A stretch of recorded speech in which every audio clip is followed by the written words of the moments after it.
Hi, everyone. Welcome. I'm excited to present today's guest, Cindy Wigglesworth. She's an expert in spiritual intelligence, author of SQ21, The 21 Skills of Spiritual Intelligence. She has been a spiritual consultant for Fortune 500 companies and has also appeared on Oprah. Hi, Cindy. Welcome. Hi, Suma. Thank you for having me.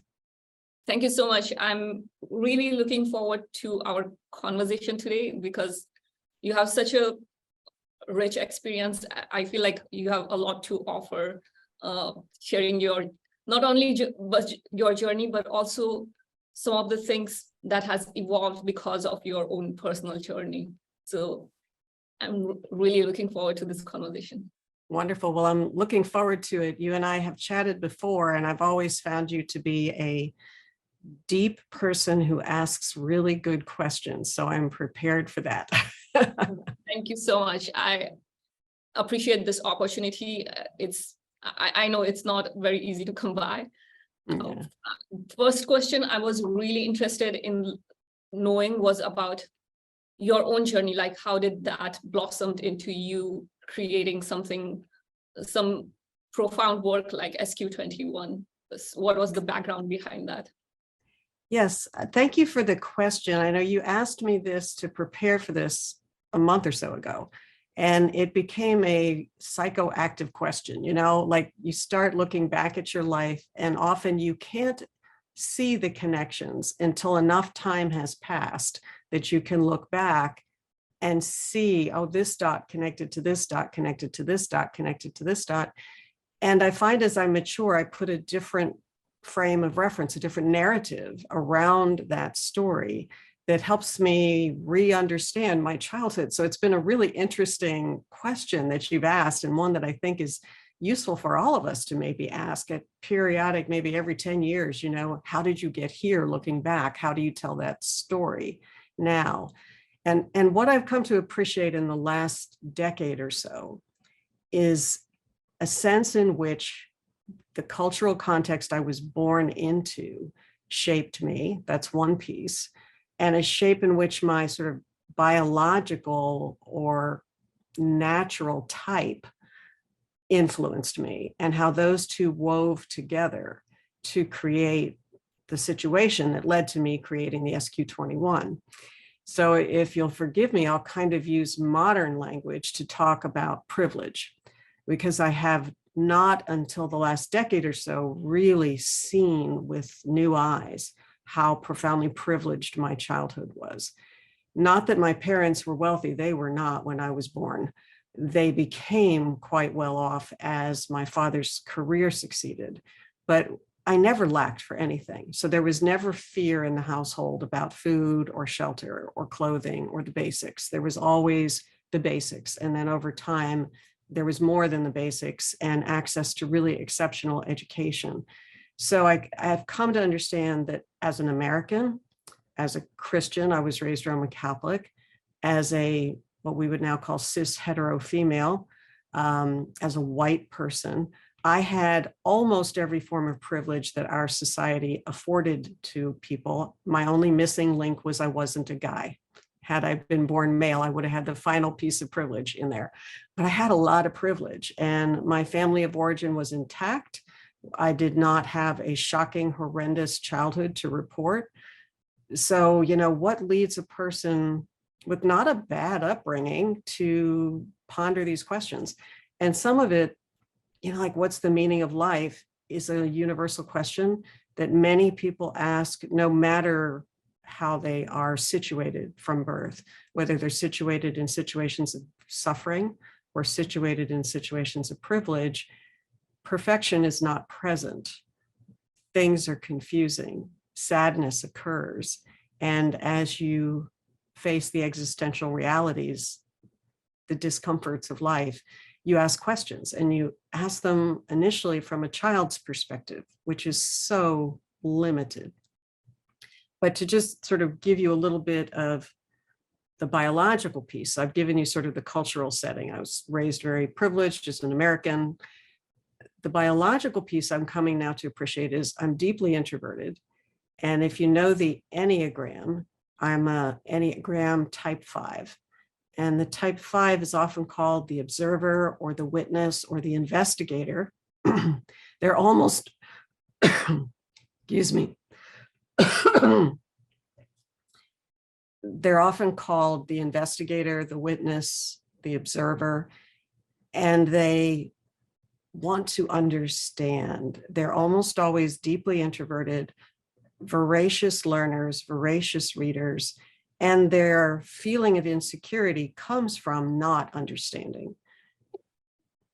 Excuse me, sorry. That's happening to both of us. That's quite all right. So the desire to understand and the desire to understand by learning, very head-centered, it's a head-centered type. My Myers-Briggs is INTJ, for people who know that, intuitive thinking, judging. That means I love models. I love big schematic models that explain the universe to me. And at 6 years old, you don't know that about yourself. I just know I don't understand, and I want to understand, and this world is so confusing. And it became much more confusing when my father was assigned to India when I was 6, and we moved there from a nice suburban middle-class American lifestyle to a high-rise apartment tower where all the people who lived there were British and American expatriates.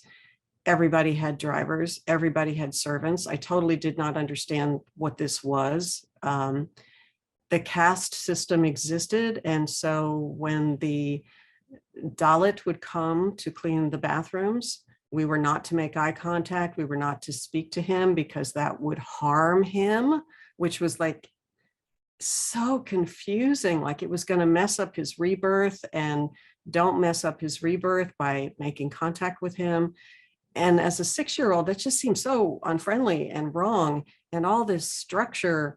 And then when you would go out when the driver would take us somewhere, I would see poverty and beggars. And at that point, leprosy had not really been addressed. Lepers were all over the place.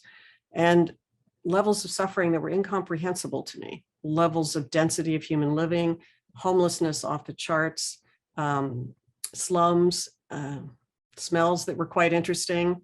So all of that, just like, how is the world like this? Why is the world like this? Why was where I came from so different and I didn't see suffering there, at least not the physical level of suffering that I'm seeing here? And at the same time, being raised Roman Catholic, there was this sense of God is love. And, I'm like, God is love, but God allows this. I don't understand. So that became a really formative question for the rest of my life. And I want you to feel free to jump in and interrupt me, because I can keep narrating for quite a while, but if you want to jump in, feel free to do that. How did that kind of, you saw that part of world in India, a physical level suffering. And it also seems that eventually you were also involved in some of the dynamics that were happening in US with civil rights. So like these are like different, very different kind of suffering in different ways that are happening. So how did you consolidate that all together, these two different worlds and having their own different struggles? How did it all come together? Well, it all fell apart long before it came together. So I came back to the US. We traveled a lot when we lived overseas. We traveled a lot, and I'm so grateful for that. I got exposed to many worldviews, many different religions and cultures. As a child's perspective, I didn't understand a lot of it, but I knew that the United States was not the whole world. Many Americans don't even have a passport, and they don't understand that what we experience in the United States is not necessarily the norm, whether it's wealth or freedoms or, many of the things that we think are the right way to do things are not necessarily the right way in other cultures. So I come home and I'm back in American schools, and it's now the 1960s and 70s, and really was the 60s when the civil rights era was hot and schools were being integrated. And I remember school integration occurring at my middle school. but nobody sat together. The Black kids sat in one area and the white kids sat in another area, not because anyone told them to, just because they kind of didn't know how to be together. And eventually one day a Black girl came and sat at our table, which I was thrilled, to just have somebody to chat to.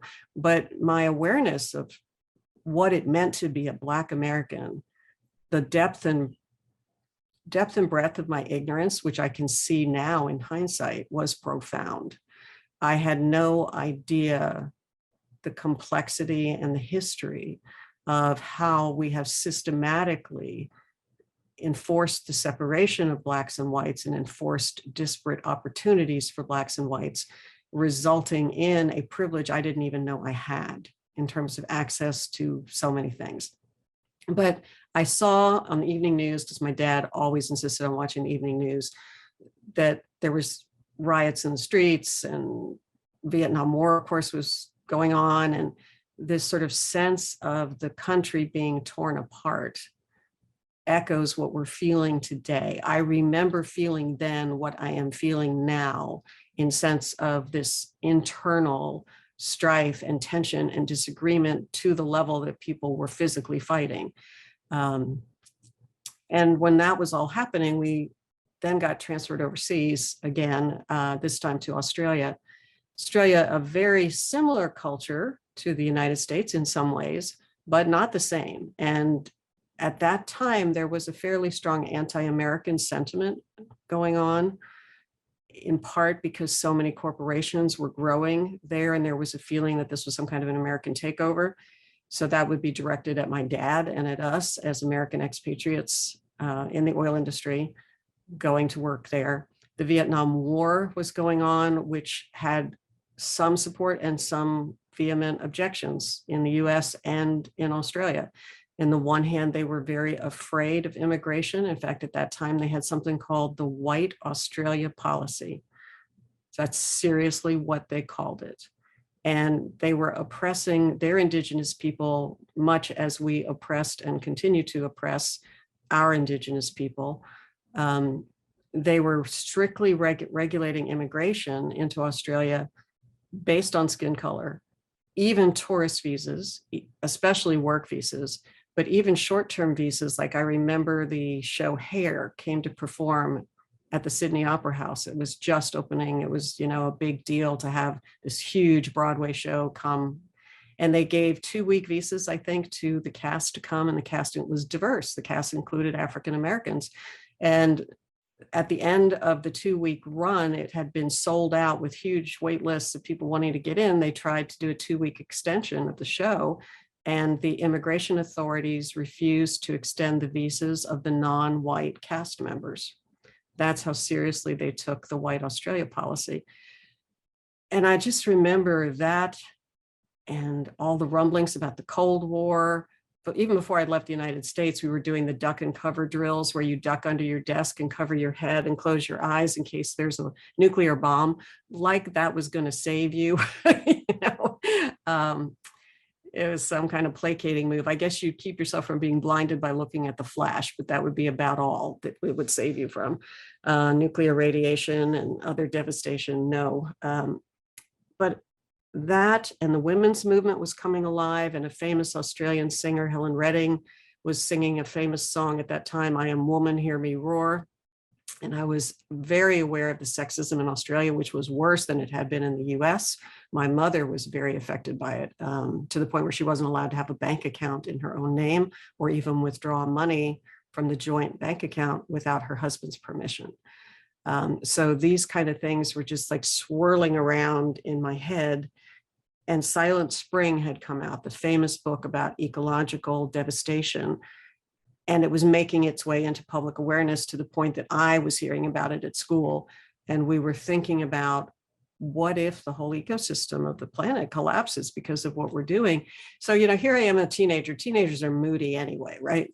Prone to being depressive and dramatic. And, I'm attending an all-girls school, and there was no way to date boys. And I'm feeling very deprived by all of that. I'm missing out on my whole teenager experience. Although in hindsight, I'm glad I went to an all-girls school, because it allowed me to study without distraction. So that was actually quite good. But I would say I was sort of in a low-grade depression in those years, asking really hard questions of God, like, are you sure you released humanity when we were really ready? Or was this a rough draft that got out too soon? Because this species just does not seem to know how to handle itself. We can't get along with each other. We are unkind. We are abusive of the planetary resources, and just so many forms of cruelty that I got quite sad about it. And so while on the outside, my life was privileged in every way that you could imagine, on the inside, the existential pain was high. And I remember, praying for some guidance on this. And one day I heard a voice in my head saying, "What is it that you want?" And I said, "I want wisdom." And I got this, okay. Now there's like this, be careful what you ask for. So in a sense, my higher self was setting a goal, saying, I really want to understand. I want the wisdom to see what is happening. And I was attending Catholic school. I was attending Catholic church. I really loved the greatest commandment, which is love God and love your neighbor as yourself. Yet I was getting no training on how to do that. And I often say, it's a beautiful commandment, but nobody tells you how to deal with each other. And other people are annoying and difficult. And how do you deal with annoying people? How do you show up as love? And so that was a gap I was beginning to perceive and feel really uncomfortable about. So I'll hit a pause there and see what you might want to comment on. By the way, you have shared some really interesting experiences. Like I myself was not aware about how different things were in Australia compared to US, because sometimes we tend to combine Western countries together. So thank you for highlighting that. Yeah. My question is more around, this was pre-internet days that you were trying to put together all these different pieces together and making sense of them. Do you feel like now in the internet days, it may be easier to kind of expand your view compared to how it was before, or do you think on the flip side, maybe people are taking things for granted and not really seeing these nuances that happened in the past, or having depth to see that how far we have come along? Maybe internet seem easier than it is. It's a good question, because as with so many things, there's good and bad, right? So the good is the democratization of access. People can, if you can afford a cell phone that is a smartphone, you can access the internet and look up so much stuff. The challenge is, there's several challenges, one of which it's so much stuff. How do you high grade what you're going to pay attention to? How do you find a path that is helpful versus just distraction? I mean, you could use TikTok all day long and be completely distracted, or, play on Instagram, or even dig into Wikipedia and bounce all over the place. Now, what a source like Wikipedia has is some truth verification process, where the people who are editing that page are trying to check for validity, at least as far as we can perceive truth. And what is truth is actually a very important question. And what is disinformation has become a super important question in this era. Deep fake videos scare me. The way that we can manipulate humans to believe things just by repetition. So I think the internet has brought tremendous blessings and new dangers, amplified dangers from previous times. I wish I'd had access to it sooner, might have made my life easier. But on the other hand, when I look back, I don't want to really change anything. The process I had to go through to gain access to information about world religions and information about neuroscience and psychology, things that I ended up folding into my spiritual intelligence model and my personal approach to what I wanted to be and how I wanted to be in my life. doing the work is in and of itself, I think, a useful thing. And when you have to struggle to get to something, maybe you appreciate it more. So I hope that answers your question. Yeah, I think there's a lot to learn from your experience, especially because you were able to resolve those things at a physical experience level. Like, and sometimes I feel like we are losing value of those kind of things. Like you kind of pointed while you were explaining about internet, for example, in pre-internet days, the challenge used to be that not enough information was there and one had to kind of find it out on their own. But now we are again heading to a similar situation where the problem now is there is so much information you can get lost in all this wrong direction. Yeah, you can either get overwhelmed, even if it's good, but you can certainly go down a rabbit hole of bad information. And the fear amplification of the rabbit holes you can go down are significant. And we see people getting lost in these rabbit holes, like what led to January 6th and QAnon, where people watch and believe, and they believe with the fervor of a religious faith that that is true. And from my perspective, I don't know how people believe that stuff, but they would look at me and go, I don't know how you believe what you believe. So it is a question about human nature and how accurate can we be in our perception of reality. I do think it would be great to have better training in critical thinking skills and have a Wikipedia process somehow of not just saying, is it raining outside, but let's go outside and look and see if it's raining before we have an opinion on whether or not it's raining. So some kind of return to fact checking and humility around that, because it's always subject to our interpretation. But gravity is pretty much a fact. I think we can demonstrate that if you jump off a building, you're going to have a poor outcome. So where we can validate as much as we can and have processes to ensure that truth is important if you're seeking a certain kind of outcome, whether that outcome is becoming a better person, becoming more spiritually enlightened, curing cancer, whatever it is, having good critical thinking skills and humility and openness, all of that matters. Yeah, it's a very interesting point that this conversation pointed out, the irony of lack of information and overload of information. They both can have similar problems. You still need your own agency to make deciding things or making your own assessment, like what's really going on, regardless of having too much of information. Yeah, and a trustworthy community to help with the discernment process. So, you know, in one sense, colleges, academia became discernment communities where they would publish articles and debate with each other to try and discern their way forward in whatever their domain is, whether it's chemistry or, you know, physics or history. You know, what actually happened at the Battle of the Bulge? Well, do we have new data around that? Do we always tell that history from the perspective of the victor, or is there another perspective? History is a great example for me of really continually seeking truth. You know, I grew up being taught Columbus discovered America. In 1492, Columbus sailed the ocean blue. Well, first of all, there were other people living here who had discovered it first.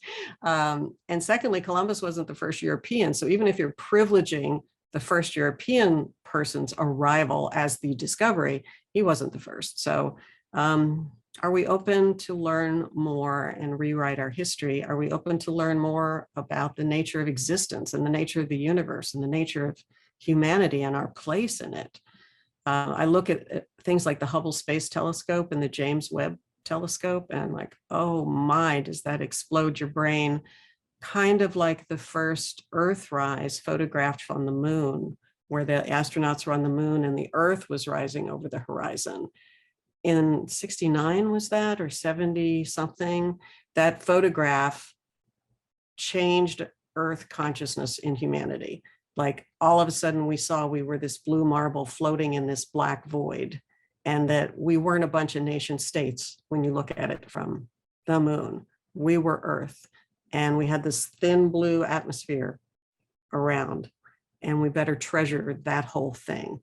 And that sense of Earth total consciousness, I think, helped to propel environmental sensitivities in new ways. And for some people led to really some humility around our arrogance about our nation stateness and how we're different and we're separate. You know, we're all breathing the same air and we're drinking the same water. It just takes a while to circulate. But the poison dumped into the ocean by one nation will eventually affect others. And that was an interesting moment conceptually. The internet has helped with some of those aha moments. I was participating in a conversation that you would be interested in around artificial intelligence yesterday or the day before, where they were talking about how AI is going to be a transformational moment in how we understand reality. So that's a new pressure cooker for us. Just the way the industrial age changed how we thought about things in science and Galileo, AI is going to be changing and transforming our human society. Yeah, it's very, we are in an interesting time right now. And this is something you may find interesting because I was looking into some of AI data models, and there's this concept of AI ladder where this hierarchy of data, information, and then knowledge, and then wisdom. And yes, I use that hierarchy all the time. I love that. And it seems like a lot people in tech are looking at AI to unlock the wisdom part of the equation. Mm-hmm. So it's interesting. Yes. It's very interesting because I don't know, and this can come back around when we get further into spiritual intelligence definition. I don't know if wisdom can be created through an artifact created by humanity. Like we create an algorithm and silicone chips and electric power and electrons and photons are jumping around. And does any of that generate authentic wisdom? I think it can generate profound insights that may have medical breakthroughs for us, may help with us understanding problems like climate change, may even help us understand other cultures in ways that we've been resistant to seeing other people's points of view. I don't know if it can get to wisdom, but that'll be interesting to see. Yeah, it's very like there are so many unknowns with what is happening with AI. So yes. Next week is going to be fascinating. Yes. Well, would you like me to continue with the journey story? Yes, I wanted to come back to your journey, and also because it seems like you also have not only with different worldviews, but you also have experienced different church and spiritual views. So that would be another interesting facet of your journey. Sure. That would be to hear. So we kind of left me in high school with all this existential angst, and we returned from Australia during my senior year of high school. So I got to have a prom, which was very exciting because I'd heard about them. Yay. And I had to go through the crazy prep of getting ready to apply for college, which I had been doing even earlier, long distance. So I went through the application process, got accepted at Duke University, which was my first choice. I was super happy about that, and went there for my bachelor's and my master's. Now, I'll come back to the fact that I'm an Enneagram 5. And one of the things that Enneagram 5s love is hoarding information, right? I was so happy the day my dad bought the World Book Encyclopedia set. I used to sit and read them. I started at the letter A and worked my way through till about K before I got worn out. But, you know, I just thought they were the coolest thing ever. So I wanted to, like, if I could have plugged in and downloaded the data of the world, I think that would have made me really happy. But I went off to Duke and was ecstatic walking into the library there. Oh my God, you know, floors and floors and floors of books, and just looking through the catalog of courses. It was amazing how many different things. So I took a lot of courses in a lot of different subjects. I started out in the pre-med program on the biology side, and I loved the sciences and I loved math and I did well with it, but I ended up deciding that really wasn't the career for me. There was so much sexism still in the US at that time. It was very hard for women to get into med school. They got a lot of prejudice against them. Oh, you're just going to get pregnant and leave, And I just sort of thought, is this really what I want? Do I want this badly enough to put up with undergraduate, 3 years of med school, 3 years of residency, and all of that under like sexist assumptions?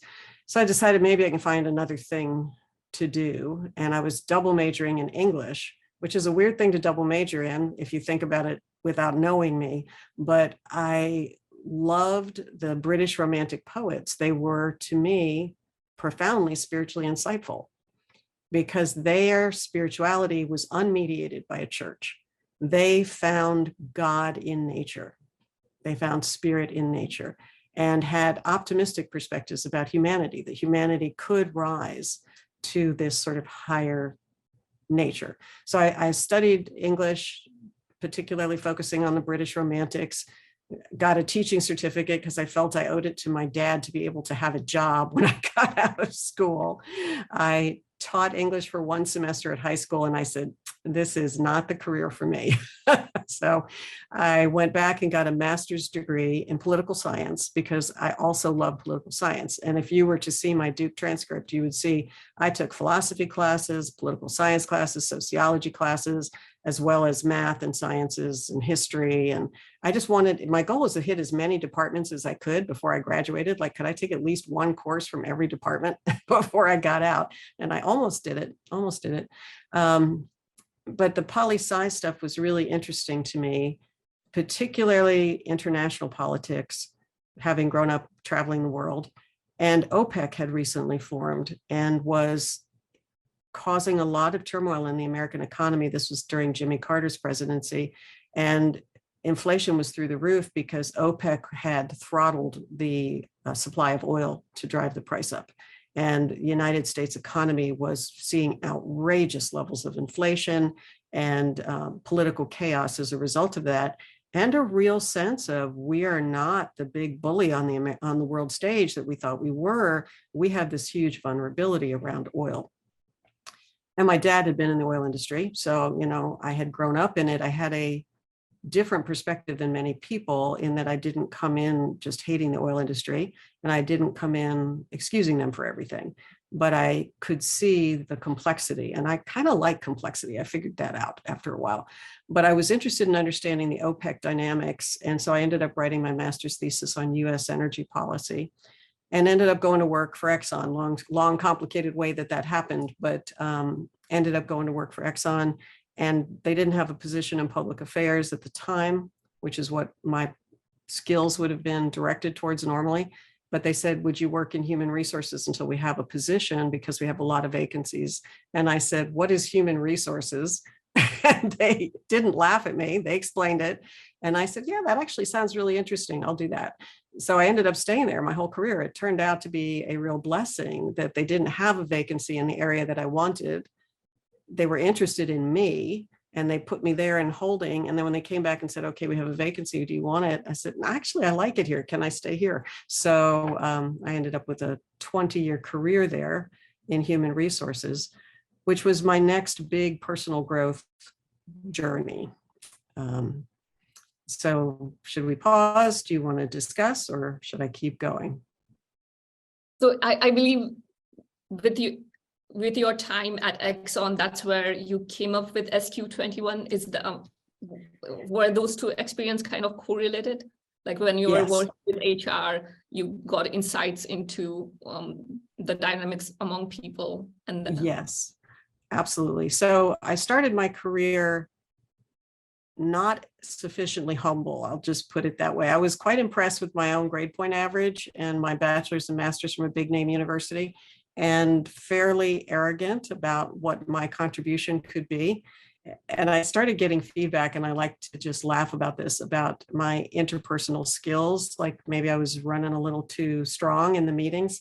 And I like to say, when you work in an engineering company and engineers tell you that you need to work on your interpersonal skills, that there's probably some really useful information in that feedback. Yeah. engineers are the last people to care about interpersonal skills. Normally, yes. And, truthfully, my age was a factor because I was speaking to people older than me with too much confidence. And my gender was probably a factor in that feedback. But it was also true, that I needed to work on something other than IQ. And what I had thought I would use, which is this, I loved books and I loved study and I loved models, and the solution to all things would come through my brain. I started realizing it was not true, that there was this complexity called other human beings, and I needed to figure out how to develop better interpersonal skills. Simultaneous with this occurring, I was going through a divorce and I started therapy.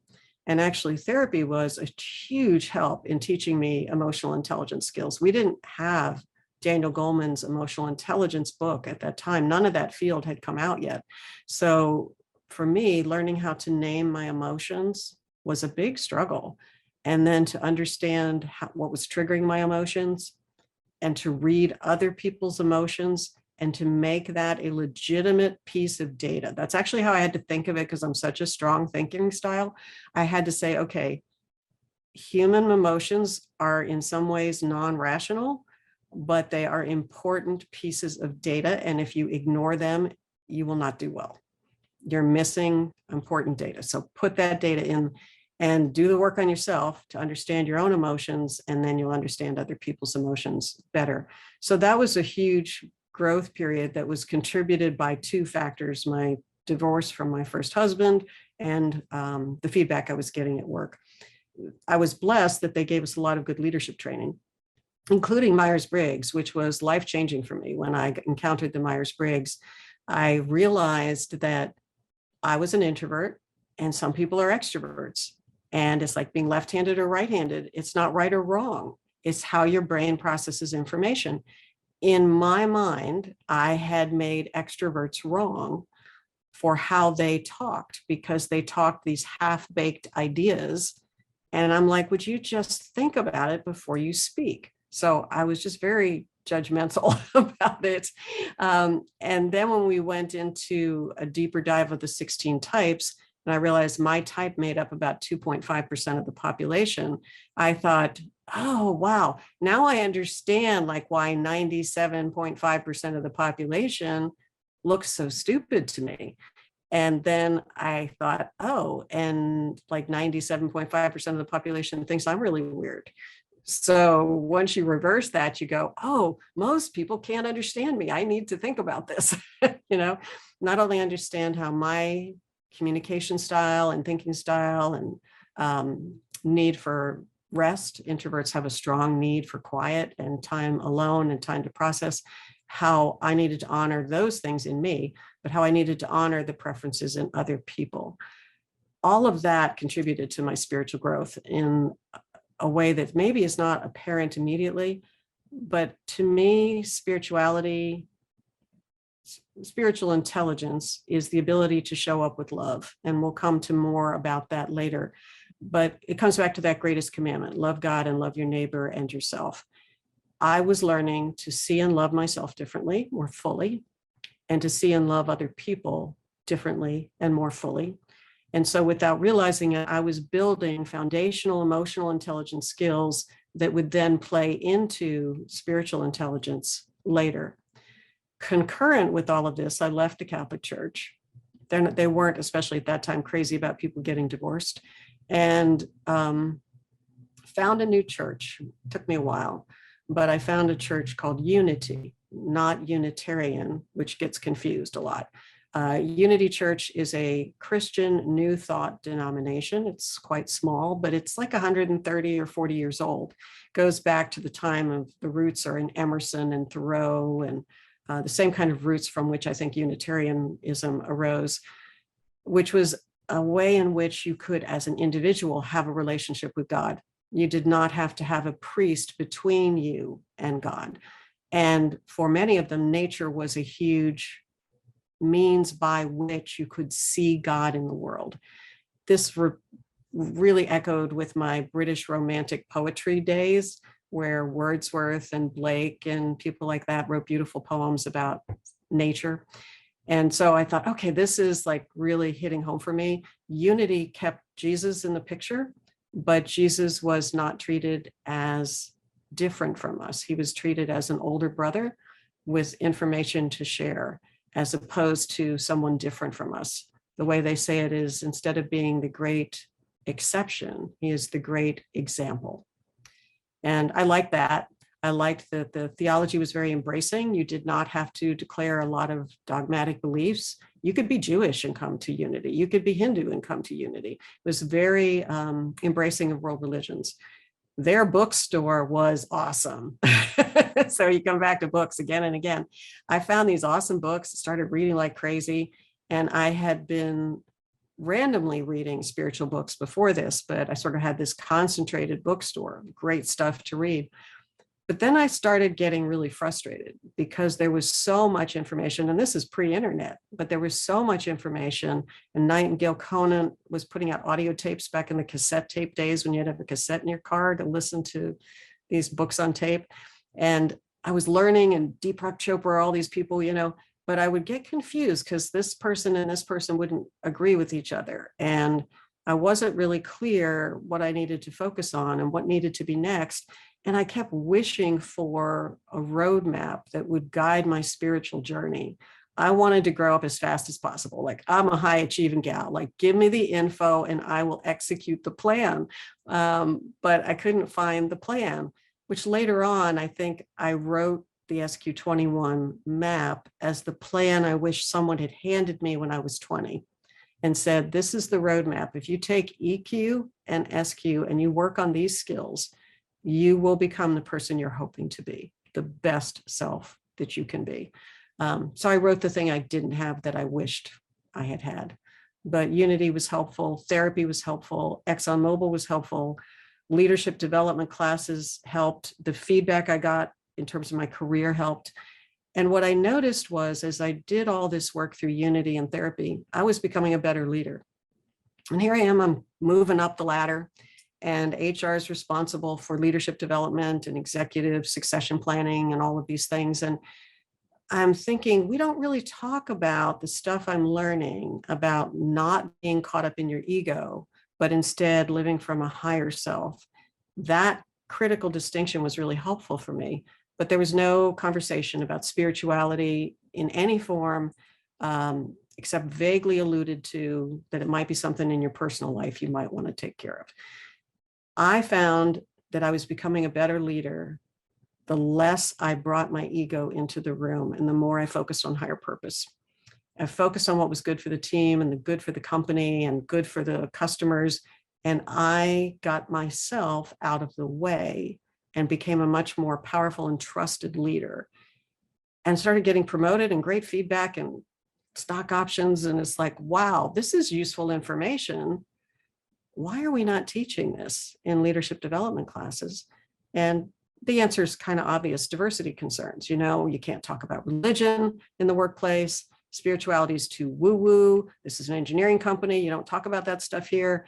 And then Daniel Goleman's book came out, and I got my hands on that, and this light bulb went off in my head around emotional intelligence being described, scientifically, rigorously tested, as a set of skills. These are the skills of emotional intelligence, and they could show correlation analyses and all the kind of data that make engineers happy, right? That this is not just flaky emotional stuff. These emotions matter even in an engineering company, and they could show the data for that. Taking care of understanding your emotions, managing your emotions, understanding other people's emotions, and then mastering all of that so that you could be an effective communicator, handle conflict, be a good leader. And I thought, somebody's got to be doing this with spiritual intelligence. And this was in the days before Google. So there were a few search engines. They were not very powerful. You'd have to go to each of them and try different keywords and see what you would find. I found through consistent research that MBA schools were not going to touch this. They were terrified of it. The usual places that would normally look at emotional intelligence, like in the Department of Education at Harvard or in psychology departments, also didn't seem to want to touch it. Later, Howard Gardner, who wrote Multiple Intelligences, the book, famous articles too, Howard Gardner, great resource, didn't think there was a spiritual intelligence. He thought there might be an existential intelligence. And so it's like, nobody's doing this. Theology schools would study religiosity as a measure of happiness. Like if you're more religious, you're more happy. That's not where I wanted to go with it. So actually it drove me crazy for years, looking and thinking and trying to figure out how to do it, until finally I realized this was my next career and I needed to find a way to do it. So I made a deal with God. I said, look, I know you're bugging me about this. I can't sleep at night for thinking about it. I can't find anybody else who's doing it. So I'm willing to be somebody who does it, but you got to find the money, because at this point I was a single mom raising my daughter. I need to take care of her. She was my first priority. So I said, okay, God, I'm in if you find the money. And long story short, I ended up later, I got remarried. I came into some money through the family. And I said, okay, my husband said, I'll pay the mortgage. You go do this. You use that money as seed money for your business and go do your research and do this SQ stuff. So that's how it all came to be. There are so many amazing insights in what you just mentioned. And I've seen this in engineering companies where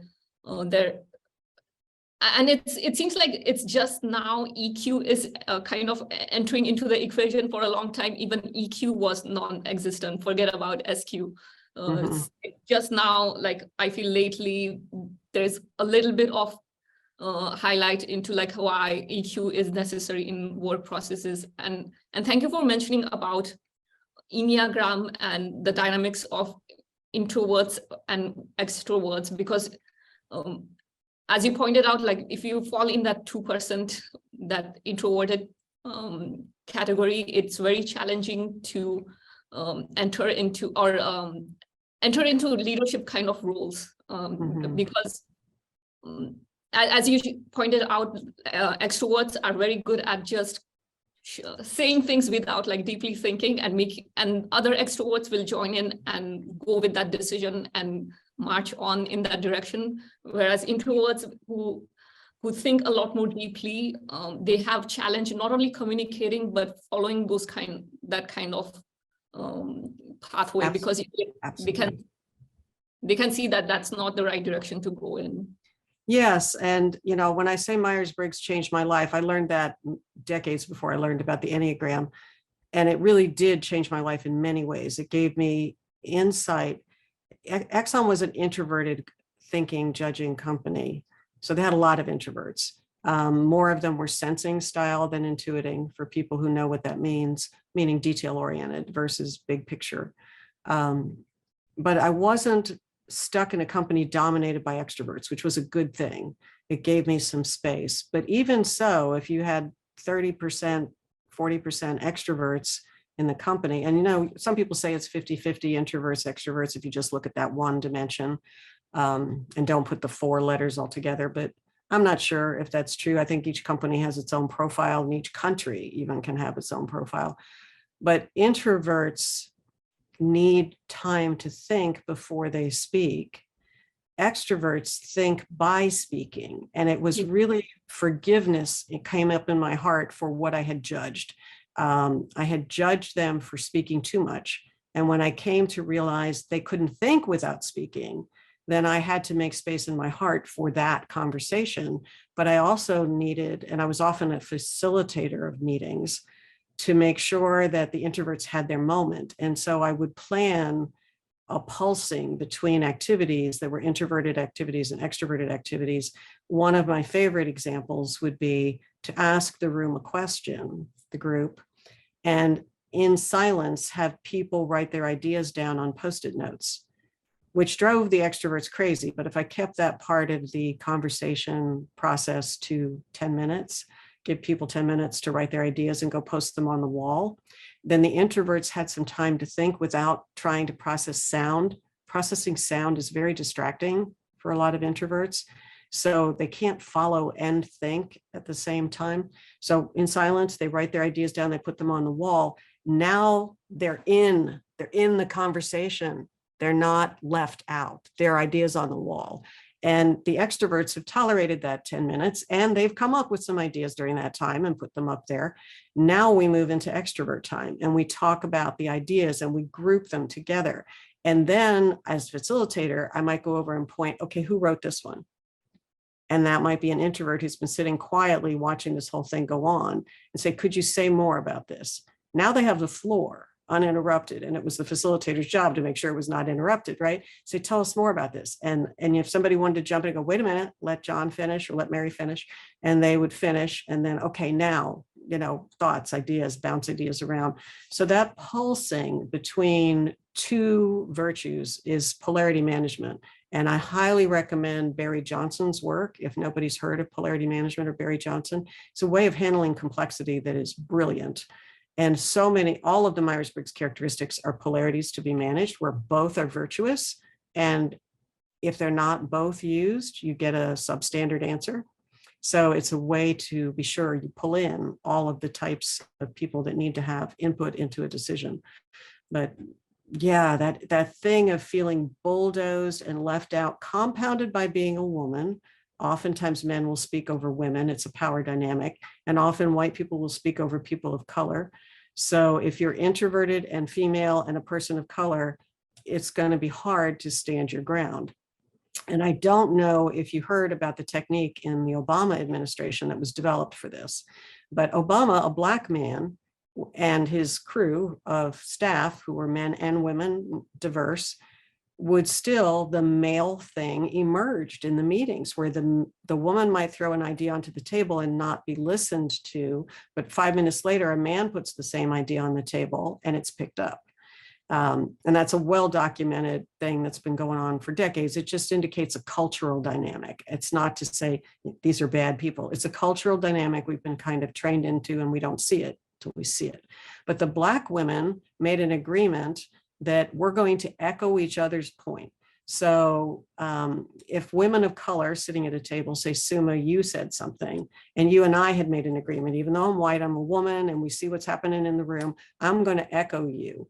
And you say, what about if we, instead of taking the company picnic day on a Saturday, we moved it to a Friday so we're not stealing a day from people's weekends? And nobody answered. I would then say, Suma, that's a really good idea. My family would love that because Saturday is softball practice. And if we have to go to the company picnic, so I echo your idea before it's lost to the wind. And that's to me a technique of love, right? A technique of productivity, a technique of efficiency and effectiveness, but it's also a technique of love. It says, I see you, I hear you, you're part of the team. Let's all be in this together. I think these are some great ideas for including all different types of personalities, because for introverts, and another thing I've noticed about making work these different polarities of introverts and extroverts is that we tend to assume that just because someone shares some idea confidently, they are intelligent. And if someone has hesitations and needs time to process and think through a lot more deeply, they are seen as someone who has lots of doubts and they are not confident. So people assume that this person is not intelligent, whereas that person is thinking way more deeply than someone who is like already speaking as like this. Right. This is very true in the United States, where I find confidence is confused with competence. The person who speaks loudly and sits forward and is, pounding the desk and demonstrating all the body language of a confident person tends to be taken as knowing what they're talking. Well, they must know what they're talking about.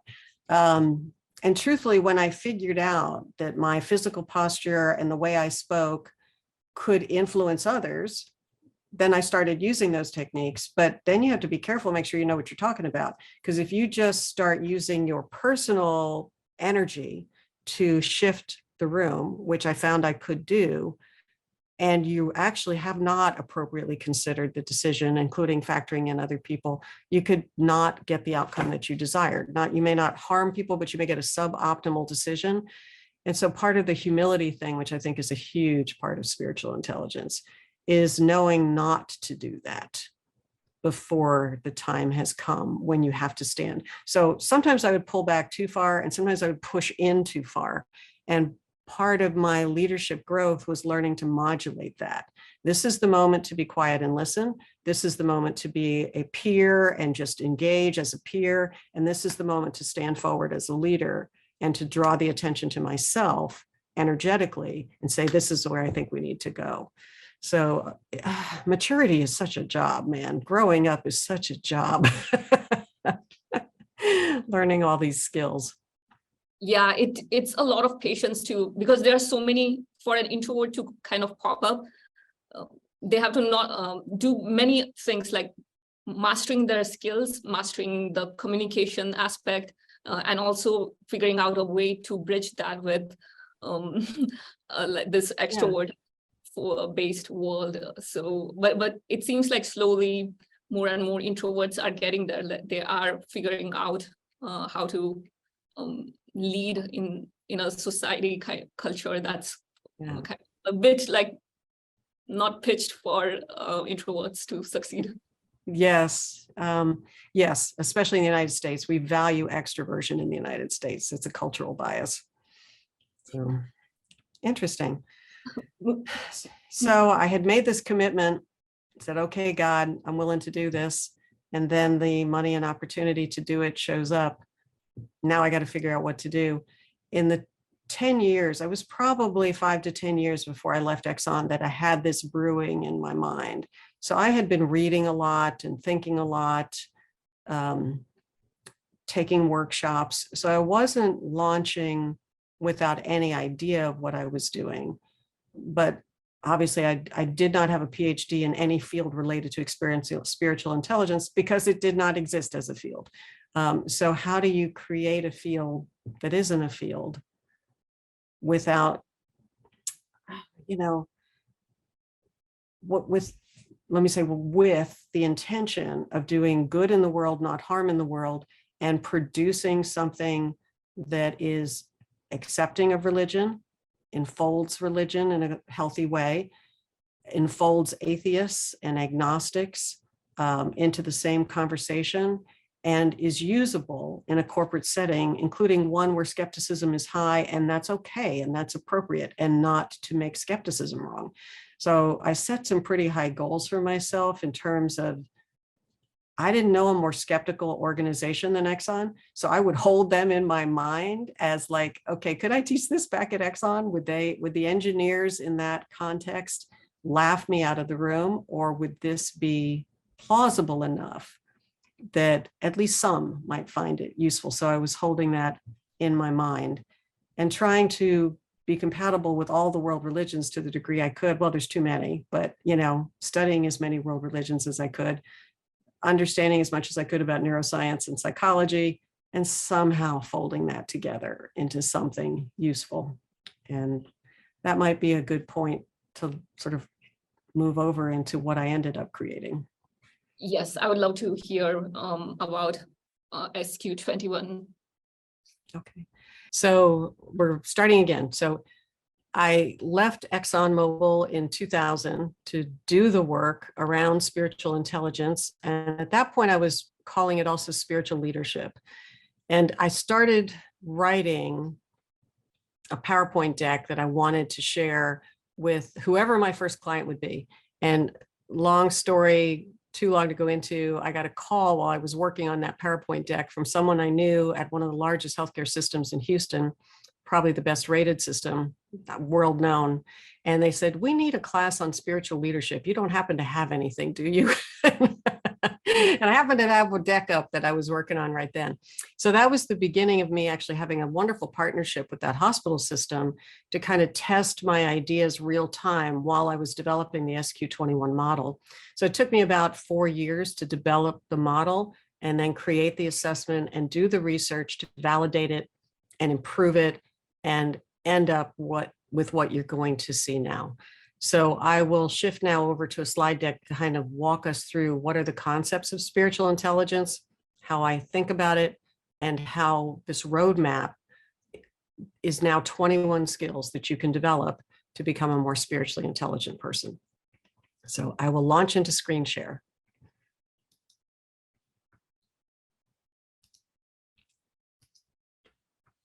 All right. I hope you can see that. Can you see that? Yes. Wonderful. So one of the first things I asked myself is, how do I even talk about this? Remember, my goal was to be able to take it back into an engineering company or a group of people who were skeptical and demonstrate that I had thought about this deeply. Well, one of the things, if you're going to say it's spiritual intelligence, talk about your terms. What are your terms? What is spiritual? What's intelligence?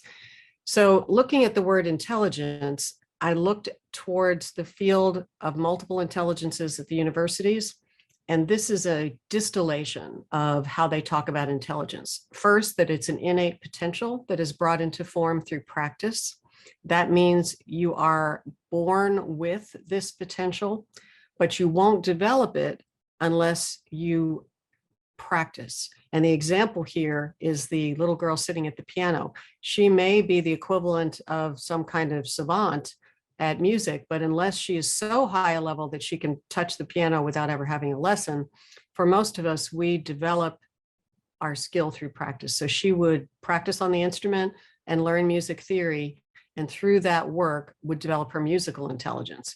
So similarly, I thought spirituality could be developed as an innate potential, as a spiritual intelligence developed through practice. The end result of that is you get something you're hoping to get. You get a outcome of behavior or a change in yourself that is something you want, something you're choosing for yourself. I begin when I do this with groups now. I love this exercise around spiritual leaders. So before I tell them what I think spiritual intelligence is, I want them to tell me what they think spiritual intelligence is. And the way I have them do that is I have them in tables and I say, I want someone take a piece of paper and write all these names down. Everybody share who are some spiritual leaders who you admire, and the word admire is crucial. So just names, anybody has a name, write it down. These people can be alive or dead. You don't have to have met them. They can even be fictional. Sometimes Yoda comes up. And they don't have to be perfect because there are not too many perfect human beings around. So I have everybody do that at the tables. And then I ask them the second question. Now, write down a second list of things. Write down the character traits of these people that cause you to admire them. And it doesn't have to be one for one. If somebody wrote Jesus, they don't have to explain why they admire Jesus. Just give me the whole list of all the characteristics that cause this group of people to be admirable in anybody's mind. And they don't have to all have the characteristics, just summarize for me the characteristics. I've done this exercise with thousands and thousands of people now, and there's a beautiful commonality that emerges. And it's a little different from country to country, but you find major religious figures will come up, being influenced, of course, by the dominant religion of the culture where I'm doing this exercise. But it might be Jesus, Buddha, Muhammad, Moses, Abraham, Lord Krishna, various saints like Mother Teresa, the Dalai Lama. Political leaders and agents of change will come up like Gandhi. Sometimes the Dalai Lama fits in here too. Nelson Mandela, Martin Luther King Jr., Thich Nhat Hanh, and more. Relatives will often be listed. Oh, my grandmother was such a spiritual leader because, and then, the characteristics. Teachers, local religious leaders or guidance counselors, authors and TV personalities sometimes come up. Other people would list coworkers, neighbors. I did a lot of healthcare work, and so nurses would in particular list their patients as exemplars of humility and surrender, forgiveness, and all these beautiful characteristics. And I've had over the years of just quite, because it means it's not impossible for a boss to be considered a spiritual leader. Also, sometimes people will list their pets, which I think is beautiful. Dogs and cats and other pets for different reasons. Dogs for unconditional love, which is just beautiful. Now, the more interesting question to me is, what are the traits that you admire? So here's that list of names, but why? And this is a summary, but this will give you the gist of the kinds of words that come up again and again and again. These people are loving and compassionate. They are humble. They are wise, courageous, faithful, forgiving, accepting, calm and centered, have high integrity or authenticity. They are peaceful, nonviolent, outstanding teachers. They are able to inspire. They are great leaders. They are persistent in the face of tremendous difficulties, and they see the gifts inside of other people and help them develop. So this, as a list of character traits, I would then ask the room, are there any of these character traits that you would not want to see in your company or organization? And people will go, no, I want all of that. That's good. I want that. And I'm like, okay, cool. Well, that is my goal too, is those kinds of characteristics, because I think this is what describes people who are not just high IQ, not just high EQ, but the next step up. What's beyond EQ? What's the next level of skill? And it's these kinds of things. So that causes a little relaxation in the room, because they've told me what they want as opposed to me telling them what they should want. So that's immediately puts them at more ease. Then we'll go into conversations about what is spiritual intelligence. And I will converse with people by setting a context before I define my terms. And one of the contexts that matters is that intelligences are somewhat independent of each other. You can have a high IQ and have a low EQ or a middle level development on EQ. And then I'll ask people, have you ever known anyone who was really, really bright and had very poor interpersonal skills? And always that gets a laugh. And go, well, yeah, you should have seen my, such and such person that I dated for a while, or my boss, that's my boss, high IQ, low EQ, whatever. So people will laugh and they'll start engaging, and they'll see that there's a separation. One doesn't guarantee the other. Just because you're high IQ doesn't mean you're high EQ. There's some degree of independence of development on these lines. SQ similarly has independence from these lines. Now there are interconnectivities, which I'll get to, but there's some degree of independence. You can be underdeveloped on SQ, but highly developed on IQ, for example. And PQ is physical intelligence, which again can be well-developed or underdeveloped. And I'll talk a little more about that on the next slide. What is, oh, okay, sorry, you were going to, I was going to ask what is PQ. So. What is PQ? And here it is. It's at the bottom of this pyramid, which is the other way I like to display the four intelligences. And I call these the four intelligences of leadership. You need these four to be a good leader, and I think to have a good life. So PQ, physical intelligence, is body awareness and skillful use of your body. If you think about newborn babies, they have so much to learn. They have to learn to focus their eyes and roll over and crawl and walk and run. Learning to master their body is a big deal.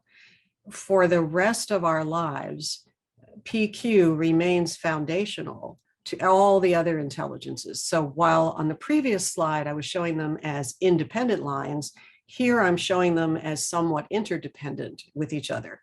And so both of these are true. They're both partially true, but useful. So if we think about PQ as an adult, if I don't sleep well, if I don't exercise, if I don't eat well, I'm probably going to not think clearly. I'm going to be less likely to be able to focus for long periods of time. I may get irritable and have poor EQ. And I'm probably not going to be able to get to good SQ, which is wisdom and compassion, or love, which we'll talk more about, and an ability to hold inner and outer peace. So PQ remains foundational throughout our lives. We need to take care of our bodies. IQ, in terms of childhood development, is developing from the beginning, but becomes a real focus during the school years. School is designed to develop math and verbal science, history, all those kinds of intelligences to prepare us for our college entrance exams, or prepare us for our skilled labor trades, to prepare us for whatever it is we're going to choose to do in life. Balancing a checkbook, you need some life skills that require IQ. So IQ gets its emphasis in school. It's not to say it wasn't developing earlier, and it can keep developing. But at some point, EQ becomes the challenge. In terms of our brains are not fully developed until about age 25 in terms of our ability to develop our interpersonal skills. I won't go into the details of it, but it has a lot to do with what happens behind the forehead and the prefrontal cortex. But our ability to manage our emotions and manage our relationships comes on board slowly. And we're really not neurologically fully equipped until about age 22 to 25 to really be able to see the consequences of our choices and develop some self-management skills around our emotions. Just because we have the brain matter doesn't mean we will develop it. We have probably met people in their 50s, 60s, 70s, and 80s who still have not developed interpersonal skills. But it's hard to fully embody EQ until you get to age 22 to 25. Interestingly, at that time, we are often engaged in romantic relationships and work, which are two very challenging places to have to manage our emotional state. So EQ comes on board. At some point, SQ comes next, and I'll get into how they relate to each other a little bit further down, but essentially you need a little bit of EQ, which includes the skill of empathy, before you can develop the skill of compassion in SQ. So empathy needs to precede SQ, and awareness of my own emotions and ability to manage my emotions is required for me to show up as love. So EQ is foundational to SQ. So that's the pyramid. There's more to be said, but that's enough for today. So let's talk about the next term that matters, which is spirituality. People get very anxious about spirituality and religion, so I find I need to define these terms quickly. Spirituality, as I define it, is an innate human need to be connected to something larger than ourselves, something that we consider to be sacred or noble, or you might prefer the word divine, and using synonyms matters. Some people don't like the word sacred. Some people love the word noble. I say, great, we'll use noble. The important thing, and Abraham Maslow's research showed this, we have this sort of need to be connected with something larger than ourselves. And in his final book, which was published posthumously, he talks more about this. It's a nice reference. But using this definition, we're born spiritual. We're born with these innate human needs. Now, how do we satisfy that need? Well, religion is one way that humans have developed across history to try and satisfy our spiritual needs. It's a human construction, even if it's divinely inspired. It is a structure that helps us to decide what is right and wrong, what rituals and practices should we have to help us become better people. And it helps us find like a moral goodness and to direct our lives towards that moral goodness. Religion can be helpful in developing our spiritual intelligence, but it is not necessary, in my opinion, in the way I've defined spiritual intelligence. It is not necessary to have spiritual intelligence. So what is spiritual intelligence? When I began trying to define that, I kept thinking about the word love, and it was love in action is how I thought about it. But the word love is so problematic in the English language. We say, I love my children and I love ice cream. And those are not the same thing. And I didn't want to go into Greek and Latin words. It just would become a turnoff. And I didn't want 4 chapter definitions long of anything. I wanted something short, easy to remember. And I found this parable during the early internet search days from the Eastern traditions that says, love is a bird with 2 wings. One wing is wisdom, the other wing is compassion. If either wing is broken, the bird cannot fly. And it gave me goosebumps. I was like, oh, that is what I needed. That is the definition of spiritual intelligence right there. Wisdom and compassion, the 2 wings of love. Wisdom, the best of the mind or the intellect, combined with the best of the heart, compassion, together make loving action. So once I found that parable, I came up with this definition that spiritual intelligence is the ability to behave with wisdom and compassion while maintaining inner and outer peace, regardless of the situation. Now I'll unpack that a little because that's a lot. The ability to behave with love. The word behave is important because it's easy to feel love for all mankind while you're off in the forest or in the mountains meditating and looking up the sky and feeling the bliss field. But when you come back and drive on the highway with a bunch of idiots who are cutting you off and not using their turn signals and dealing with people in the grocery store and dealing with people in the workplace. How do I show up as love? Not in some abstract way when I'm only isolated in the mountains, but how do I show up every day in the difficulties of everyday life, to behave with love? So that's why behave is a really important word, while maintaining inner and outer peace, regardless of the situation. So the inner and outer peace. I have worked a lot in healthcare, as I've said, and nurses are amazing at their ability to, like, they put on this professionalism of staying calm in crisis. And that being calm on the outside is crucial to healthcare. It is really important for their patient interactions and family interactions. But if they're churned up on the inside, they burn out. It exhausts them. The deeper solution, the more permanent solution, is to work on our interiors so that we don't get so upset in the first place, that we're not having to use this force of will to keep suppressing our upset. And then we just release and forgive and don't get so angry, and we can be peaceful without burning out. And that is a goal I hold for myself. I don't live these things every day. This is hard stuff. This is saintly stuff, especially the part of regardless of the situation. But for me, this defined in my best moment, this is who I want to be. I want to be this. You got any comments? I love what the last slide is trying to point to. And I came across this quote recently, love wisely and use wisdom lovingly. That's love wisely and use wisdom lovingly. Yeah, it's that compassion, the two things together. So, yeah, sorry, go ahead. No, go ahead. I feel like sometimes it's only one or the other, and it can be challenging in leadership roles. Yes. So when I'm asked to describe what I mean by these terms, I have a hierarchy. And you actually described my wisdom hierarchy earlier, which is you move from information to knowledge, data to information to knowledge to wisdom. For compassion, you move from apathy to sympathy to empathy to compassion. And apathy is I don't care.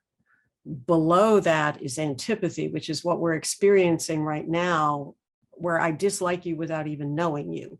If I know what political party you are in, I dislike you already. Or if I know what your skin color is, I dislike you already. Antipathy is a prejudgment. So it's the reverse of where we're trying to go. But apathy is neutral. I don't care. Who would have ever thought we'd be back in a time when a movement from antipathy to apathy would be progress? It would be just really good if we quit being so much in antipathy with each other and we just got to neutral. Wouldn't it be nice to just get to neutral? But from neutral, you can move to sympathy. Sympathy is, I see that you're suffering and your suffering is making me uncomfortable. I don't like being uncomfortable. So here's $10, please go away. It causes an action, which is a beneficial action, hopefully, but its motivation is more that I'm uncomfortable than really seeing through your eyes. It's sometimes described as pity, and it can make people really angry. I don't need your pity, because there's this feeling of a power differential going on. But sympathy is a step up from apathy. At least now I care and I see you and it's bothering me. So developmentally, it's a step forward.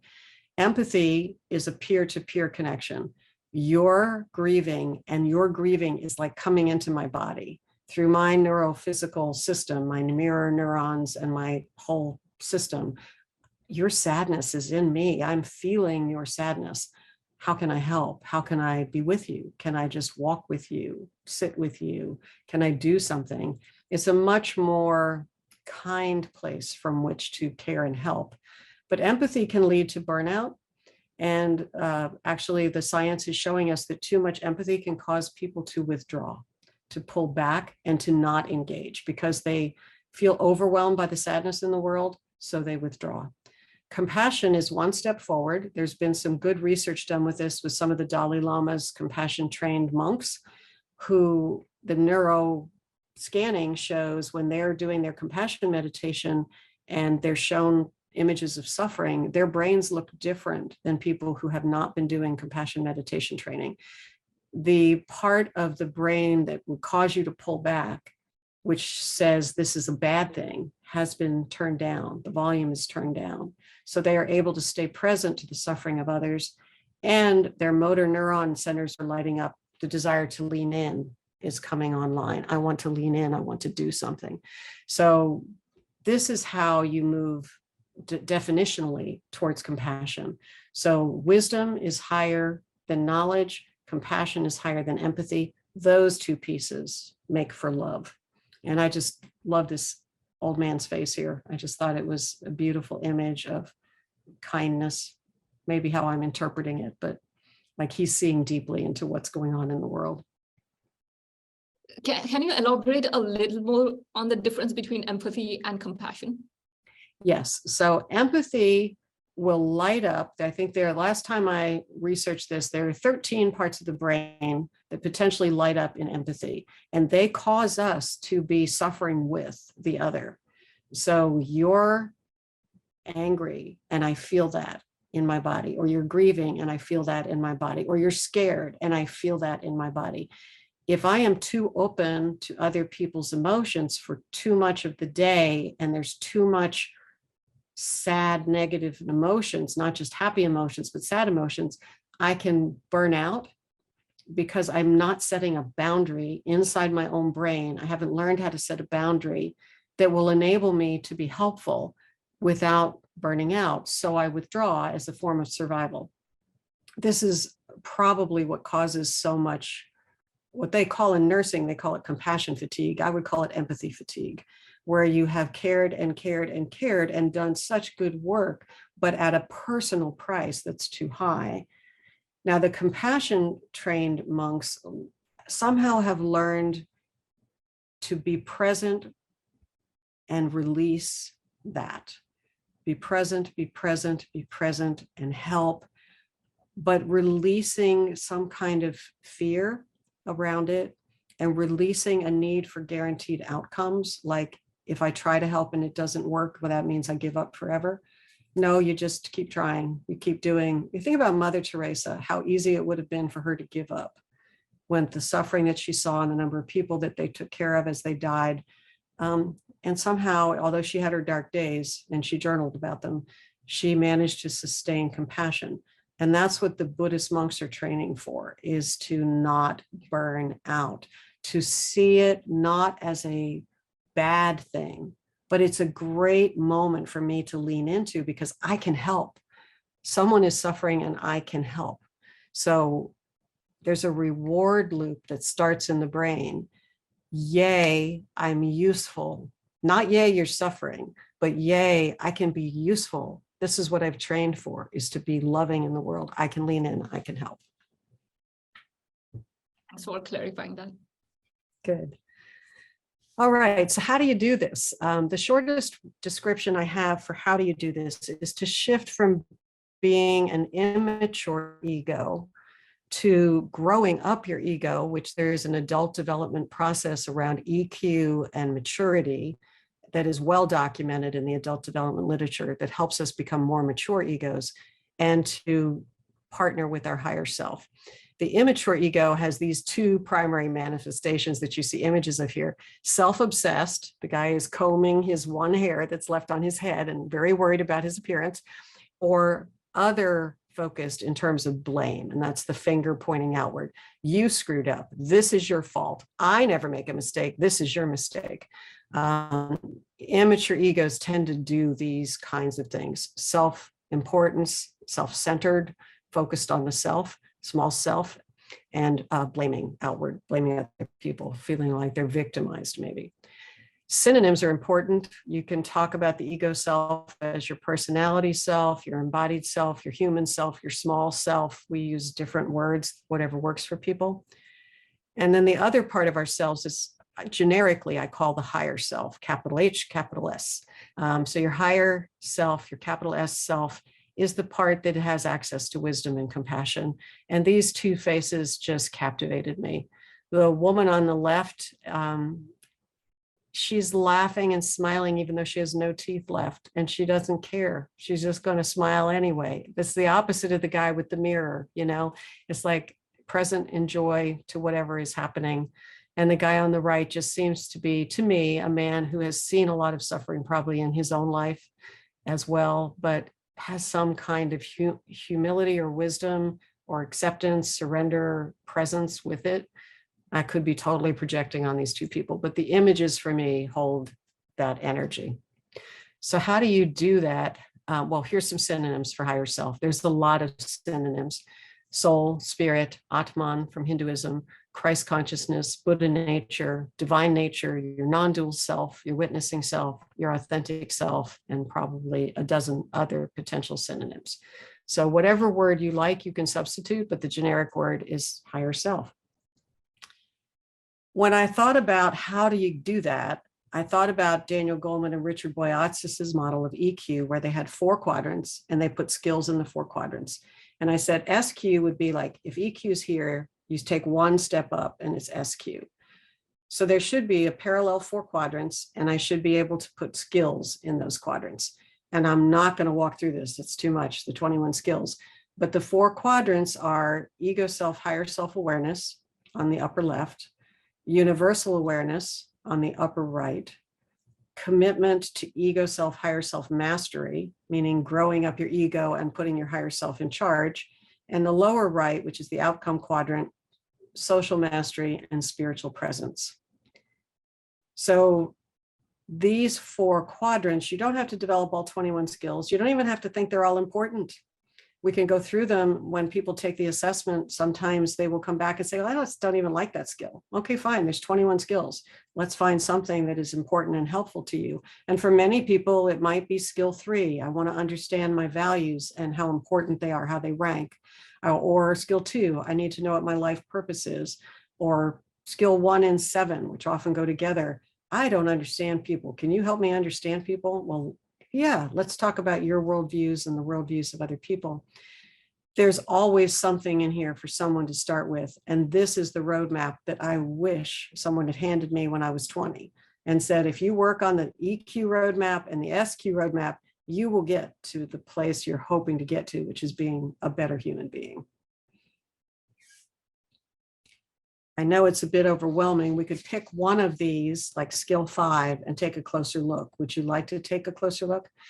Yeah. So skill 5 is awareness of ego self and higher self. And what I did for each of these skills was describe them from novice to expert, where level 1 is the novice and level 5 is the expert. 0 means you haven't really started working on it yet. And at level 1, for ego self, higher self-awareness, all you have to do is have a basic understanding that an ego self exists. Just a cognitive understanding. That's all that you need. At level 2, you start observing your own ego in operation. Oh, wow, that was my small self that just got activated. What was going on there? My ego got triggered. What was going on? So you start observing. At level 3, you've been observing long enough to recognize the patterns and the types of people or situations that trigger you into an ego response, where your ego wants to take over and you say stuff you regret or you do stuff you regret. At level 4, you've also been working on learning to hear your higher self. You can now consistently hear the voice of your higher self. So it's not just the ego self in one ear, it's also the higher self in the other ear, sort of the old cartoon of the devil and the angel on your shoulders. But this time it's your ego. How mature is it? What is it reacting to? And your highest self, your most loving nature. What is it seeing? What is it saying? At level 5, the voice of my higher self is now the principal voice I hear. Ego is now in joyful service to spirit or higher self. In many of the world religions where they teach meditation or other techniques for self-reflection and personal growth, even if you're journaling, you can find this resistance coming up to the ego feeling like it's losing power. And it starts initially to see any contact with the voice of the higher self as threatening. And so there's almost this internal warfare. You don't need that. I'm here to take care of you. And I see the ego as necessary. It is part of how we are as humans. It's responsible to keep us alive. It reacts with fear because fear is one of the ways it keeps us alive, but it's a drama queen. You know, we got to learn to turn the dial down on the volume. Over time, with continued effort, that resistance of the ego diminishes, and the ego starts seeing that it has a role to play. It's important, but it's important when it's in partnership with the higher self. And that is a really joyful moment. When those moments start happening, it's just such a relief to feel like the whole of you is now committed to this process. And I think at this point, I'd like to jump out of the slide deck and just talk for a moment, if that would be all right. Yes, sure. So all 21 skills are described like that, very pragmatic, with very practical ways of developing them. If you take the assessment, you get where you assessed yourself based on how we analyze the data, and advice for what you could do if you choose to do something. Here might be a next step for you. So my goal is not to be just floating around in theory land. I want to be practical. What can we do that will make a difference in our own lives? Yeah, I think it's a valuable model to have, because rather than swimming in it, otherwise it's kind of like swimming in an ocean vaguely and trying to figure it out all on your own. Right. It's like a mini map. Yes. And from this map, you can connect your faith tradition, if you have one. You can connect things that you love, you know, like I really love hiking in nature. How can I connect hiking in nature to this? Well, that could be part of your growth for some of these things.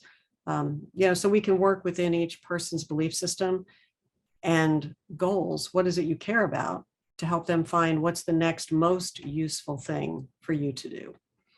And if they're not sure, we have some generic steps, which if we have time, we can talk about. But learning to love people is something you can learn. It's not impossible. That's quite an advanced model you have come up with, Cindy, because I feel like we are still struggling with the EQ coming into the picture. SQ is still, so what you have is quite advanced, and I think we will get to the point where more and more leaders will realize that this is an important part of the overall intelligence of not just the person, but also an organization. Yes, absolutely. And, I realized when I was doing it that this was going to be ahead of its time. A friend of mine said, you're at least 20 years ahead of your time. I'm like, that's okay. It needs to be out there for whenever the moment is ready. We have now trained 300 or 400 coaches around the world in this model. And a lot of places are using it, not always in business, but even in business. Churches use it, faith organizations use it, spiritual directors use it, but so do therapists. So do people who are health and wellness people, because this is part of our health and wellness. When we feel existential pain and don't know what to do with it, when we're ready to give up on other human beings, this is a way to see the world differently, to see other people differently, and to take practical steps that might make a difference in your personal relationships, in your work success, and in your peace of mind. Yeah, and I've noticed this, like people with high SQ tend to kind of dismiss models. And that's why we have a challenge bridging that gap between high SQ and how to bring it to some organization that work in that kind of model, kind of a system.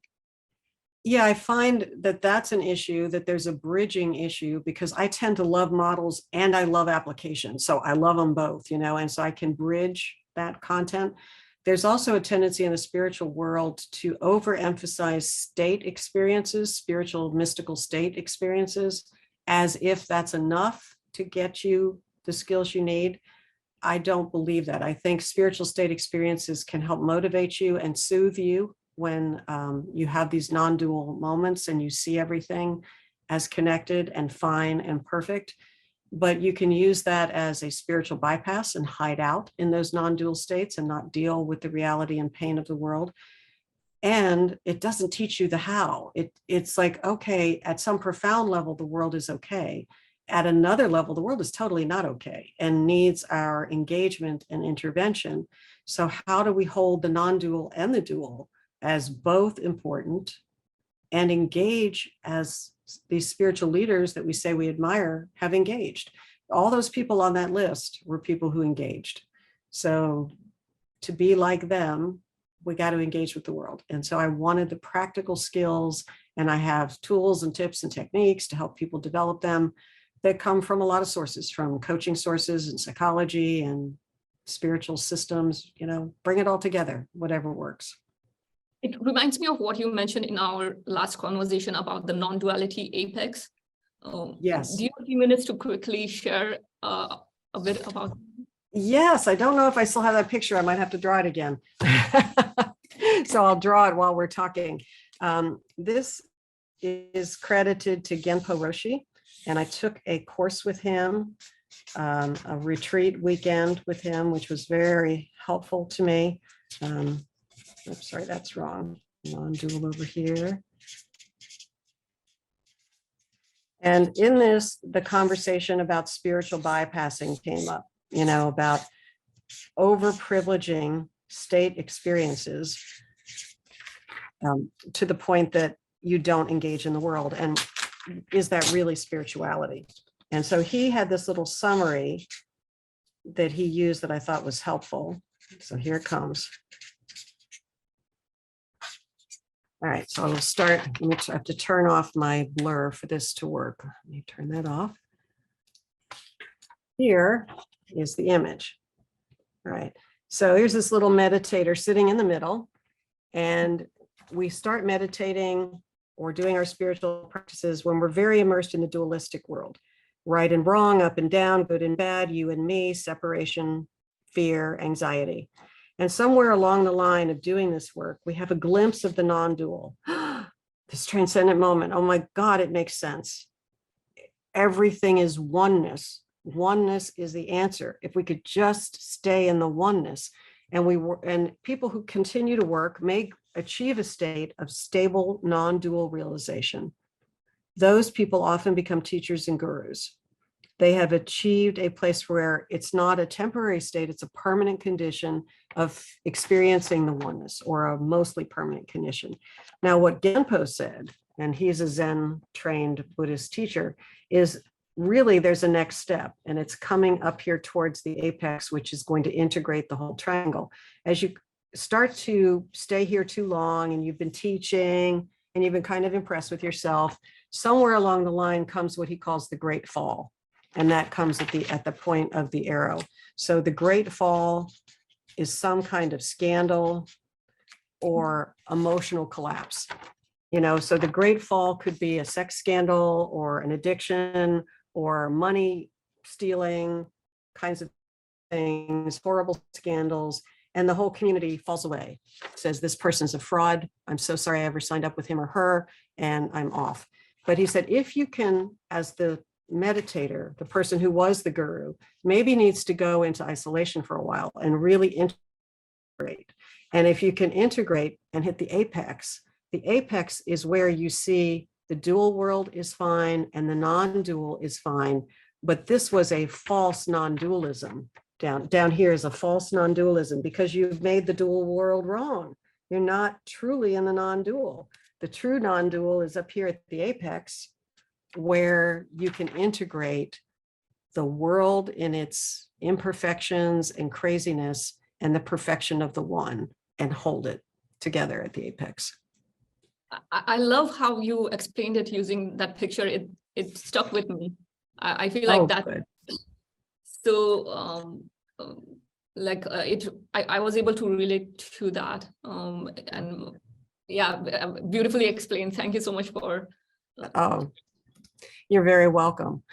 Would you like me to share a couple of tips with people to kind of, if they want to start on this journey? You don't even have to take the assessment, although if they are interested, they could go to deepchange.com. There's a lot of free resources. That's your website too, even for your contact, right? Yes.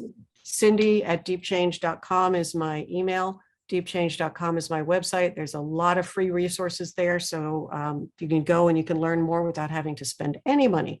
But let me share screen for a moment and I'll sort of give you a summary tip. Okay, here was the awareness of ego self and higher self. And there are other skills that are similarly described, which we won't go into today. But there is this shortcut. I have a longer 9-step process that I elaborate in the book, that if you're really going to do the spiritual workout, the gym, you're going to go to the gym and you're going to work out. There's 9 machines you're going to work on. And these are the 9 steps. You're going to work on those machines and they'll help you. But 9 steps is too many steps for in the moment confrontations with people.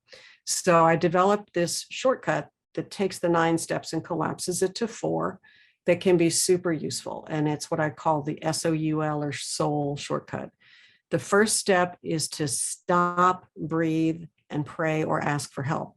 Talk to your higher self, talk to God, whatever works for you. The stop means interrupt the automatic reaction you are about to have. Take a deep breath or several.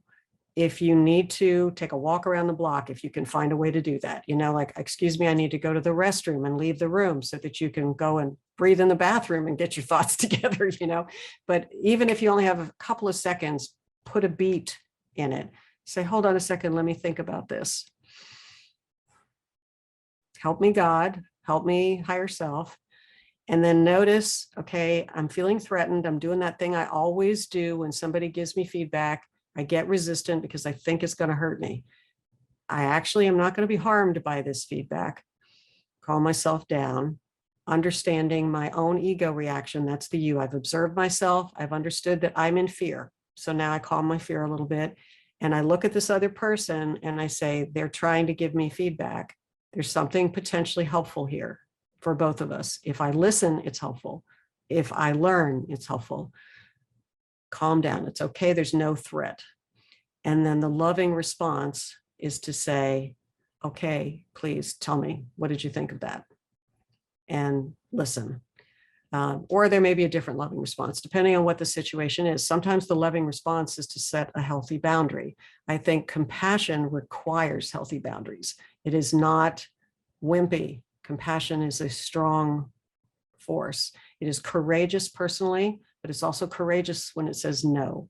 But in most times, the ego's overreacting, and this stop, observe, understand, I'm in fear. There's another way to be present right now. Try to reframe it if you have time. Reframing is a potent exercise that I love to work with, helping you to see through the other person's eyes, to tell a different story, but you may not have time for that. Just understand I'm in fear, and they're maybe even nervous trying to tell me something, or they're really angry and needing to tell me something. The loving thing to do right now might be for me to listen and to really see if maybe I can learn something. This SOUL shortcut is my go-to for how do I show up with SQ. Beautiful. Right. Well, I will show you, that's the 9-step process that we are not going into today, but it's detailed in the book if anybody wants more info. So we are done with the slide deck for today, and I hope it's been useful. It's been very useful to me. Thank you so much for all these insights you have shared, Cindy. I think this is very important work, and you are definitely ahead of the curve. Well, thank you. I think Spirit knew what it was doing. It plants seeds everywhere. Some seeds sprout and some seeds don't. Whether SQ21 is an important seed will be shown by time, but I feel like it is. And it doesn't have to be in my lifetime. You plant seeds so that trees may grow for the generations that come, and hopefully it will be useful. Yeah, I think it will be, it is already useful, and it will be more useful in upcoming years. Thank you. I would love to do a deeper dive on this at some point with you, but I'm surely deeply grateful for you sharing all this wisdom and your experience today. I think it's been, to me, it's been personally insightful. Oh, wonderful, Suma. Thank you. I've so enjoyed talking with you. I love what you're doing in the world with your YouTube channel. Thank you for that contribution. And thank you for your authentic presence, sharing with your own life experiences and what things have been challenges for you. So thank you for sharing that. Thank you, Cindy. It's a mutual thing. I have a lot to learn from you and your leadership experience. I'm really excited to connect with you and have an open, ongoing collaboration in future. Oh, that sounds fantastic. I'll look forward to it, Suma. Thank you. And Thank thanks you. to the audience. If you Yes. found this useful, please remember to share your feedback in comments and subscribe.